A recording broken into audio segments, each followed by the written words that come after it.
Corona में मचे हाहाकार के बीच क्या सरकार और सीधे प्रधानमंत्री नरेंद्र मोदी को बदनाम करने का कोई प्लान रचा गया? आप अपमानित और बदनाम करिए, कहिए कि वेंटिलेटर काम नहीं कर रहे। बीजेपी ने कांग्रेस का टूल किट कहकर एक डॉक्यूमेंट साझा किया। इसमें लिखा है कि कैसे सरकार पर हमला बोलना है। बीजेपी ने जिस टूल किट के खुलासे का दावा किया है उसमें लिखा है कि प्रधानमंत्री नरेंद्र मोदी की छवि कोरोना संकट के बावजूद खराब नहीं हुई है। ये मौका है उनकी साख पर बट्टा लगाकर लोकप्रियता घटाई जाए। इसके लिए अंतर्राष्ट्रीय मीडिया कवरेज के लिए विदेशी पत्रकारों और विदेशी पत्रिकाओं में विचार लेख लिखने वालों से संपर्क किया जाए। मौतों की तस्वीरों का इस्तेमाल हो। नए मॉन्यूमेंट की जब भी बात हो तो इंडियन स्ट्रेन कहें। सोशल मीडिया पर लोग इसे मोदी स्ट्रेन कह सकते हैं। कांग्रेस पार्टी का एक टूल किट चल रहा है कि किस प्रकार से ये जो महामारी है, ये जो कोरोना का पेंडेमिक है, उस पेंडेमिक में भी, उस विपत्ति में भी किस प्रकार राजनीति करनी है और किस प्रकार से भ्रम की स्थिति को उत्पन्न करते हुए कांग्रेस पार्टी अपने राजनीतिक मंसूबे को मजबूत करना चाहती है। वह इस टूल किट से पूरा देश आज कांग्रेस के मंसूबों को, कांग्रेस के इंटेंशंस को, कांग्रेस के जो भ्रम फैलाने की नीति है उसे जान रही है। बीजेपी ने जिस टूल किट को कांग्रेस का बताया उसमें यह भी लिखा है कि सोशल मीडिया टीम बनाकर मदद मांगने वालों से सीधा संदेश भेजकर संपर्क साधा जाए। फिर मदद मांगने वालों से कहा जाए कि वो IYC सोशल मीडिया हैंडल को टैग करके दोबारा अपनी पोस्ट डालें।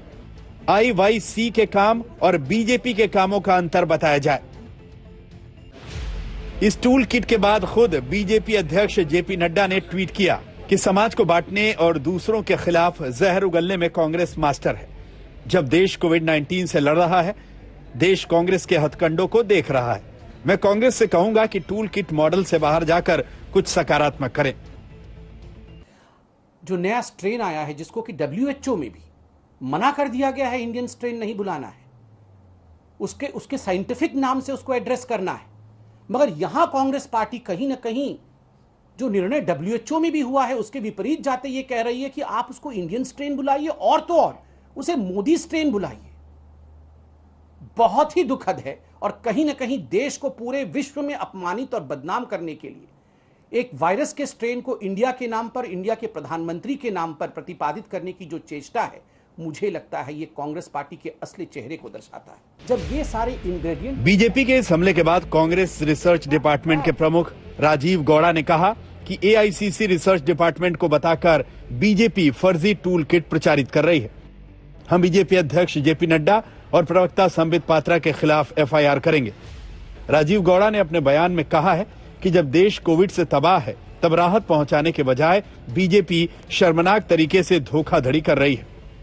टूल किट तो आप ही बनाती हैं, विपक्ष को बोलने का मौका आप ही देती हैं। वो तमाम टूल्स जो कमियों से बने हुए हैं वो आप ही ने बनाए हैं। क्या ऑक्सीजन की कमी नहीं थी? ये टूल नहीं था। क्या हॉस्पिटल्स में जगहें नहीं थी? ये टूल नहीं था। मारामारी हो रही है, दूसरी वेव का कोई इंतजाम नहीं था कि ये टूल नहीं था। जिम्मेदारी है विपक्ष की कि इन टूल्स का इस्तेमाल करे। भारतीय जनता पार्टी को चाहिए कि जिम्मेदारी के साथ काम करे। अभी जितनी कैबिनेट मीटिंग्स हुई हैं, किसी में कोरोना की चर्चा नहीं हुई। इससे बड़ा टूल किट कुछ हो नहीं सकता है। अप्रैल की कोरोना लहर को लेकर पहले ही सत्ता पक्ष और विपक्ष के बीच चिट्ठियों से वार पलटवार हो चुका है। अब इस टूल किट की एंट्री के बाद एक दूसरे के खिलाफ तलवारें खिंचाई हैं। हिमांशु मिश्रा के साथ आनंद पटेल, दिल्ली, आज तक।